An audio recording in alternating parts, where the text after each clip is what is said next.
Late in the night, you walk the poorly lit streets.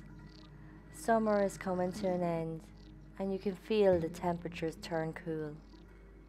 The streets are bare at this time of night, the once hustle and bustle now silent. You stroll at your leisure, taking in the quiet, then footsteps from behind. Glancing behind shows an empty street. A cool breeze passes you and you shiver. Walking on, again footsteps, this time closer than before. You turn and nothing. You start to become unnerved, walking faster. You're almost at the end of the street. Footsteps again behind you, faster and closer. You pick up pace, glancing behind you when you could. Fear pumps through your veins. As you turn the corner, you're knocked back onto the streets. Shaking with fear, you can't look up. An elderly hand appears above. An old gentleman stands apologizing. You take his hand and stand relieved.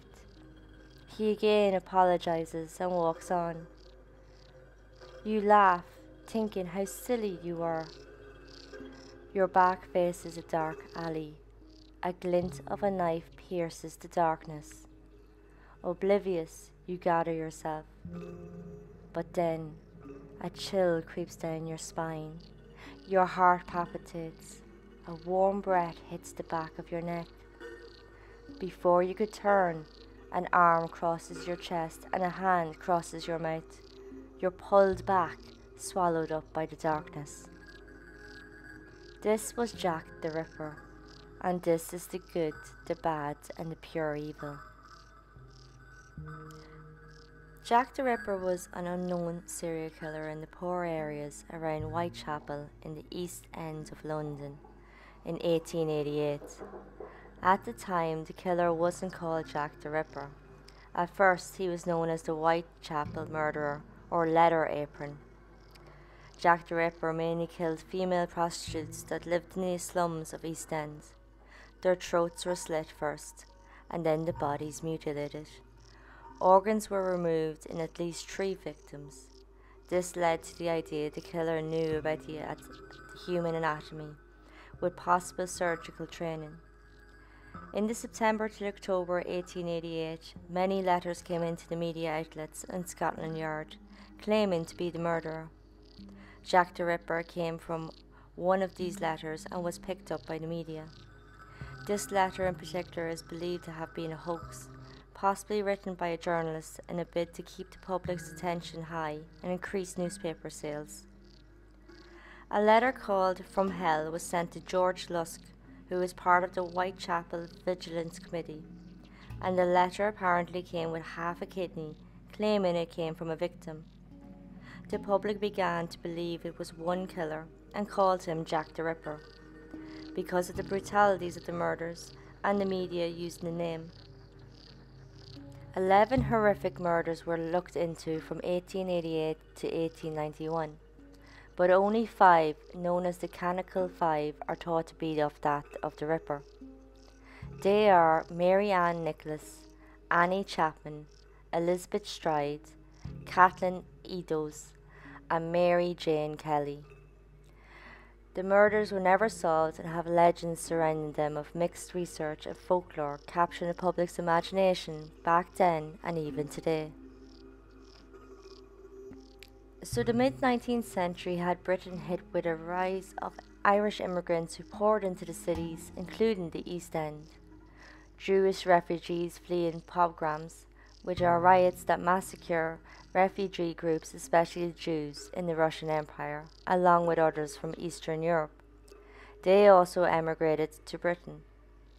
Whitechapel fast became overcrowded, increasing by 80,000 by 1888.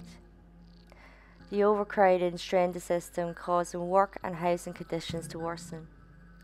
Children at the time in the East End didn't live long. In fact, 55% born in the East End died before they were 5. Robbery, violence and alcoholism was common. The vast poverty had many women turn to prostitution to survive daily, not weekly, simply day to day. October 1888, London's police estimated there was about 60 brothels. In Whitechapel, 1,200 women worked as prostitutes. About 8,500 people lived in just 233 homes called common lodging houses within Whitechapel. At night, for a single bed would set you back 4p, or for 2p you could sleep at a hangover, also called a Coffin House. And yes, it is exactly as the name states, a house full of coffins to sleep in. This was one of the first homeless shelters created. Social unrest would steadily rise. The police often clashed with the public. Unrest like anti-Semitism, crime, racism, social disturbance, and in 1887, Bloody Sunday. All of this had Whitechapel seen as a place of immorality. This will only be strengthened in the autumn of 1888 when the murders of Jack the Ripper gathered media coverage. At the time, there was a lot of attacks on women in the East End, so it was unsure how many victims were killed by the same murderer. April 88 to February 1891, 11 separate murders happened. These were included in police investigations called the Whitechapel murders. Some believe these 11 were done by the same killer, but 5 of the Whitechapel murders, also known as the Conical Five, they are widely believed to be done by the Ripper. The 5 had deep slash wounds on their throat, mutilation, missing organs, and facial mutilation, all the work of Jack the Ripper. The first 2 cases recorded in Whitechapel murders are Emma Smith and Martyred Tabron, but they aren't included in the Conical Five. Emma was robbed and sexually assaulted at about 1:30 in the morning on April 3, 1888. She was beaten to the face and had a cut to her ear. An object was used to sexually assault her, rupturing her peritoneum. Because of this, she developed peritonitis and sadly died the next day. Emma was able to give her account before she died. She said 2 or 3 men attacked her. One, she said, was a teen. This murder would be suggested by the press as being of the Ripper, but most believed she was a victim of general gang violence in the area. August 7, 1888, Martha was killed at a staircase landing. She had 39 stabs to her throat, lungs, heart, liver, spleen, stomach and abdomen, with more knife wounds to her breast and vagina. All of her wounds were done with a blade and by a right-handed person. Martha, though, was not raped. The horrific nature of the murder, the no motive, the location, all had similarities to the Conical Five, which linked to Jack the Ripper. But Martha was stabbed and the Conical Five were slashed. Due to the wound pattern, many believe Martha wasn't a victim of Jack the Ripper. The Conical Five were Mary Ann Nichols, Annie Chapman, Elizabeth Stryde, Catherine Eddowes, and Mary Jane Kelly. August 31st, 1888, Mary Ann Nichols was found in Bucks Row. She was last seen alive an hour before her body was found. Emily Holland found Mary Ann's body. Emily and Mary Ann had previously shared a bed at a common lodging house in Stryde Street. Mary Ann's throat was severed with 2 deep cuts, one of which severed all the tissue right down to the vertebrae. Her vagina was stabbed twice, and her lower abdomen was partly ripped open, causing her bowels to come out. Several more downward incisions were also found down both sides of her abdomen. A week later, September 8, 1888, Annie Chapman's body was found about 6 o'clock in the morning, near the steps to the doorway of 29 Hanbury Street. Like Mary Ann, Annie had 2 deep throat cuts. Annie's abdomen was cut wide open, with part of her stomach being placed on her left shoulder. Her small intestines were also removed and put on her right shoulder. In the autopsy was found Annie's uterus, bladder and vagina were removed. At an inquest in Annie's murder, Elizabeth Long said she'd seen Annie outside 29 Hanbury Street about 5:30 a.m. Elizabeth said Annie was with a dark-haired man of shabby, gentile appearance. Elizabeth Stryde and Catherine Eddowes were both killed early morning September 30th, 1888. Elizabeth was found at about 1 o'clock in the morning in Jutesfield Yard. Her cause of death was clear cut about 6 inches across the neck, which severed her left carotid artery and trachea. No further mutilation was found, which could mean she wasn't the Ripper victim, or that he was interrupted.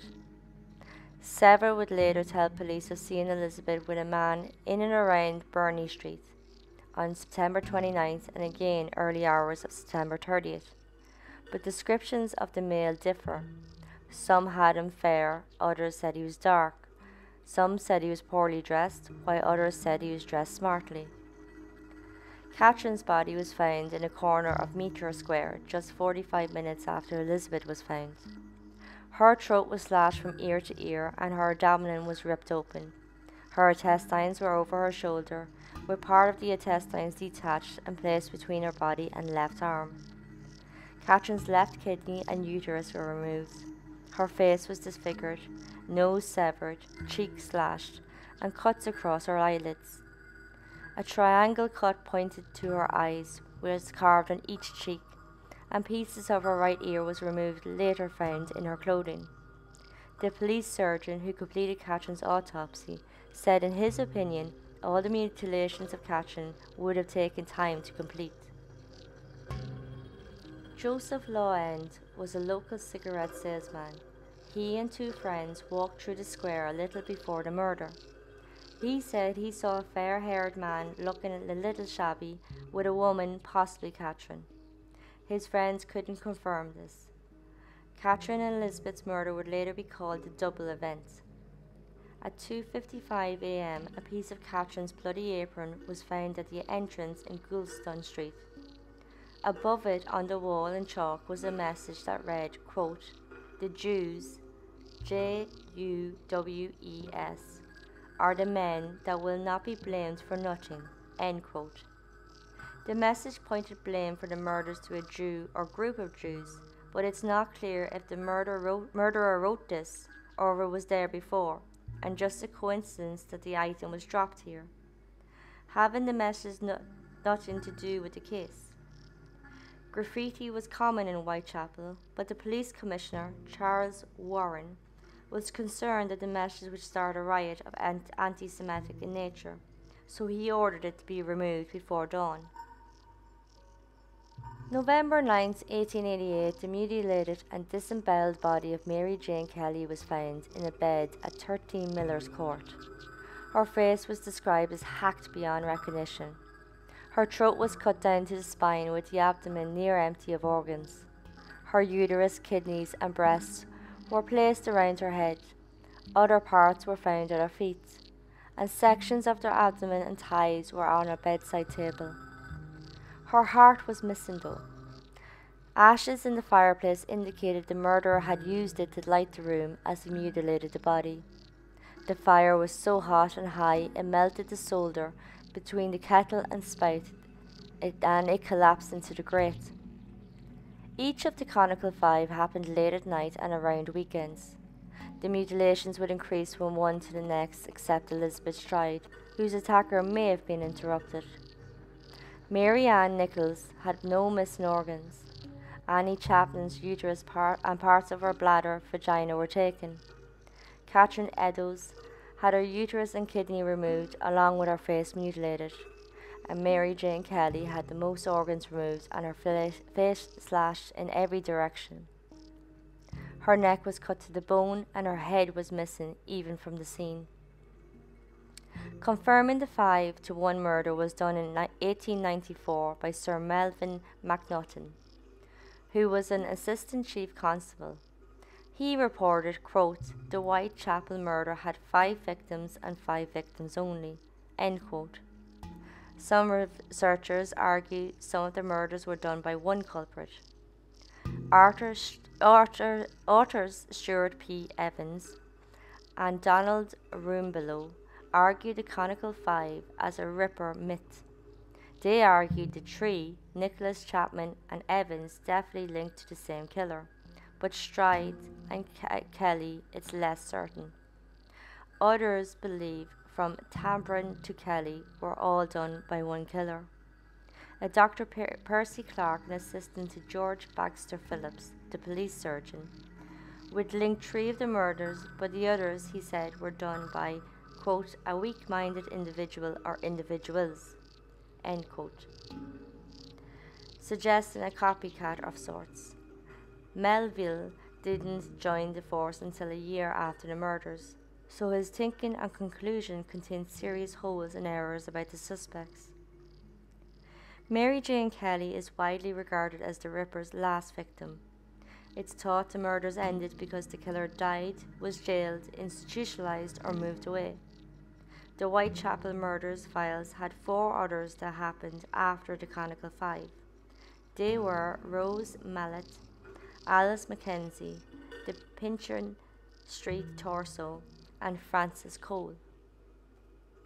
Rose Mallet was 26 and found strangled in Clark's Yard on December 20, 1888. At first there was no sign of a struggle, so the police thought Rose hung herself, either by accident while under the influence of alcohol, or purposely committing suicide. But faint marks left by the cord on one side of her neck suggested she was strangled. At the inquest into her death, the jury agreed it was murder. July 17, 1889, Alice Mckenzie was killed just after midnight. She had 2 stab wounds to her neck with her left carotid artery destroyed. She had minor bruises and cuts all over her body. Pathologist Thomas Bond believed she was a Ripper victim. September 10, 1889, a headless, legless, decomposing torso of a woman was found under the railway arch in Pitchin Street. Because of the location and the fact she couldn't be identified, the police called her the Pitchin Street Torso. The body had bruising on her back, hip and arm, suggesting a beating before death. The victim's abdomen was mutilated. From exam, they put her time of death a day before the torso was found. It's believed she wasn't killed at the railway, but instead transported to the railway and hidden under her own chimney. February 13, 1891, PC Ernest Thompson stumbled upon the body of Frances Cole under a railway arch of Swallow Gardens. Her throat was slashed, but her body wasn't touched. Thompson believed he may have disturbed the killer. Frances was still alive when Thompson found her, but died before medical help could come. Witnesses pointed to James Sadler, a stoker who was drinking with Frances and seen fighting with her hours before her death. Sadler was arrested and charged with the murder. For a time he was thought to be Jack the Ripper, but in March 1891 he was discharged due to a lack of evidence. Along with the 11 Whitechapel murders, there was others thought to be possible Jack the Ripper victims. There's the story of Fairy Fay. This isn't known to be real or a myth connected to the Ripper. Fairy Fay is a name given to a body of a woman allegedly found near Commercial Road after Christmas 1887. A stake was thrust through her abdomen, but no record of this is found. Most say Fairy Fay never happened and was created from confusion of Emma Smith's murder. Next was widow Annie Millwood, February 25, 1888. She came into Whitechapel Workhouse Infirmary with stab wounds on her legs, lower body. She claimed she was attacked by an unknown man with a knife. She'd recover and was discharged, but on March 31st, she died of natural causes. Ada Wilson was next on March 28. A young dressmaker, she was stabbed twice in the neck on the doorstep of her home. Annie Farmer, who lived in the same lodging house as Martha Tabron, was attacked November 21st, 1888. An unknown man with blood, she claimed, in his mouth and on his hands, cut her throat before fleeing. Annie's wound was shallow and could have been self-inflicted. The Whitehall mystery came when a headless body of a woman was found October 2nd, 1888, in the basement of the new police headquarters being built in Whitehall. The arm and shoulder of this body was found September before, floating in the River Thames. A leg of the body was found on October 17th, buried next to the torso. The body was never identified. The mutilations on this body was similar to the one connected to Jack the Ripper, known as the Pinchin Street torso. The Whitehall mystery and the Pinchin Street may have been part of the Thames mystery, which were committed by the killer known as the Torso Killer. It's not known if Jack the Ripper was the Torso Killer, or if two serial killers were active in the same area at the same time. The pattern of the two were different, leaving police not to connect them. Only one of the 4 torso victims were identified: Elizabeth Jackson, a prostitute from Chelsea.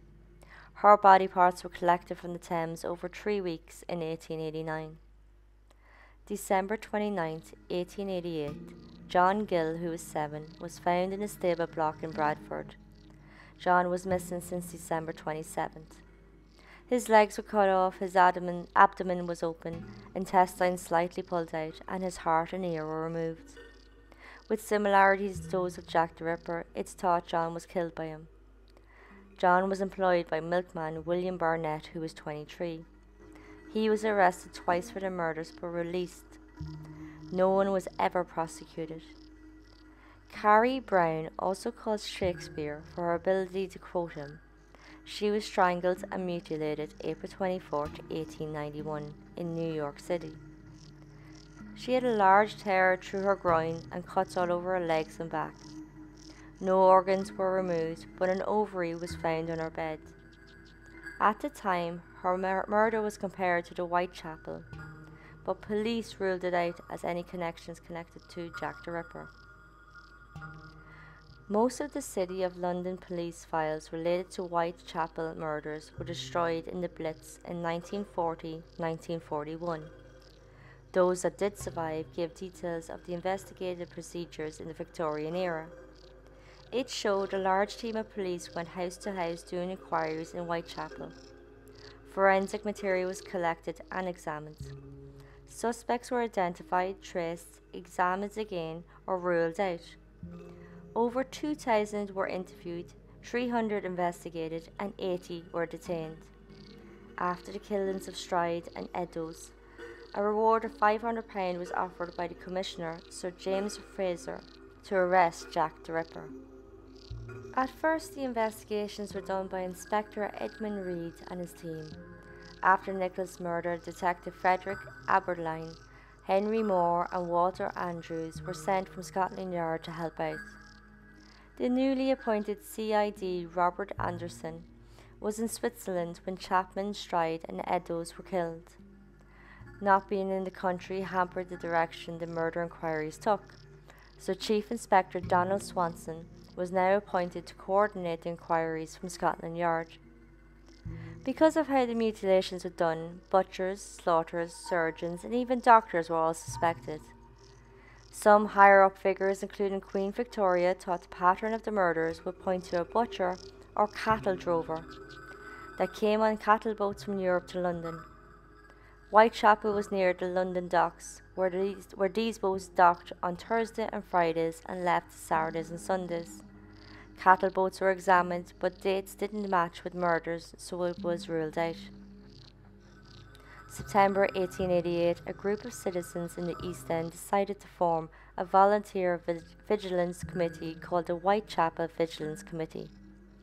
They would walk the streets like a patrol looking for suspicious people. They did this because they felt the police weren't making headway, and there are growing concerns as business was being affected with the ongoing killings. They requested a reward put up by the government.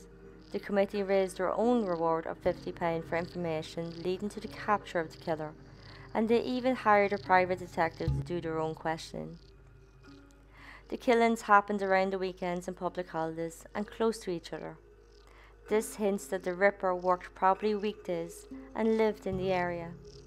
Others would say he was likely educated, upper class, possibly a doctor, who came into the area but lived in a more well-off area.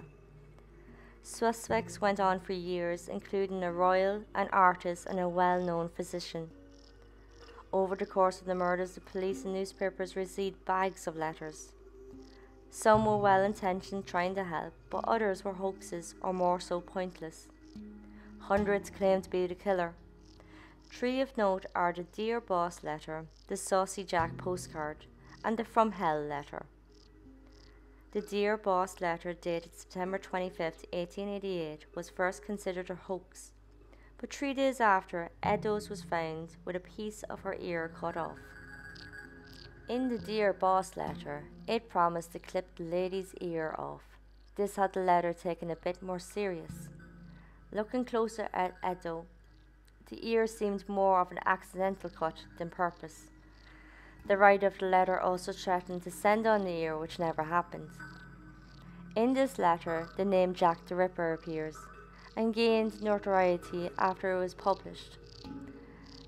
Letters after this would copy the tone and have their own nickname, like George of the High Rip Gang.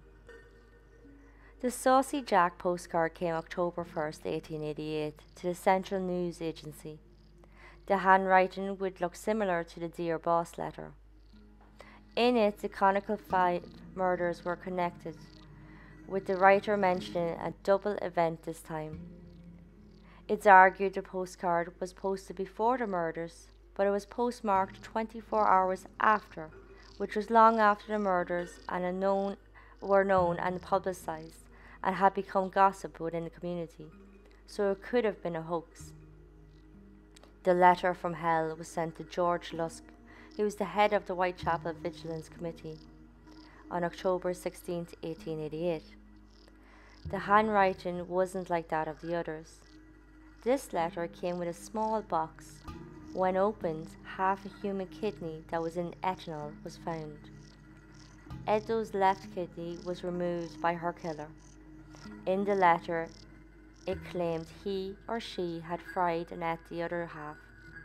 Some believed the kidney wasn't Eddowes and was part of a sick, creepy joke. The kidney was sent to London Hospital and examined by Dr. Openshaw. He said it was human and from the left side. Openshaw was also get a letter signed from Jack the Ripper. Scotland Yard had no leads, so they tried to get some. They published pieces of the Dear Boss and Saucy Jack on October 3rd. It was hoped someone might recognise the handwriting. October 7, 1888, a journalist, George R. Sims, would suggest that it was written by the journalist to raise sales of newspapers. Later, police claimed to identify a journalist for the Dear Boss. The journalist was said to be Tom Bullen. In 1931, a journalist, Fred Best, confessed that he and a colleague at the Star wrote the Jack the Ripper letters to keep the business alive. The Ripper murders marked a changing point in media, how crime was treated by journalists. Jack the Ripper wasn't the first serial killer, but it was the first to make a media stir worldwide. In 1880, an act called the Elementary Education Act came into force.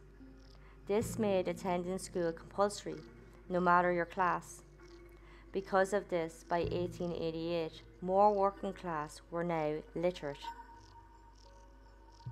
Tax reforms came in the 1850s, making cheaper newspapers with a wider circulation. At the height of the investigations, over 1 million copies of newspapers were sold daily. Majority of them were covering the Whitechapel murders. Many of these copies had hyped up claims, usually printed with false or misleading information. Several articles hinted at the identity, which had locals fearful of Jews or foreigners. Journalists would become frustrated with the lack of details from investigators, so they reported their own tales, calling the killer Leather Apron. John Pizer, a local Jew shoemaker, would often be called Leather Apron. He was arrested with no evidence against him. Once his alibis were confirmed, he was released. The nature and impoverished murders of the victims drew attention to the East End and the poor living condition. 20 years after the murders, the worst of the slums were cleared and demolished. The streets and some buildings did survive. The legend that is the Ripper still remains, with various guided tours of the murder sites. Jack the Ripper became a child's boogeyman, scaring them of monstrous tales if they misbehaved. The Ripper would be described as a shadowy figure, top hat, Dracula cape. His imaginary image has appeared in films, books, stories, games, operas, songs, and TV shows. Although his identity will never be known, his legend continues strong today. Thank you all for listening. Next time I will be looking at the Little Rock Nine, a group of 9 African American students who enrolled at an all-white high school in Little Rock in September 1957. Their attendance was a test of Brown v. Board of Education, a huge 1954 Supreme Court ruling declaring segregation in public schools as unconstitutional. Until then, this was the good, the bad, and the pure evil.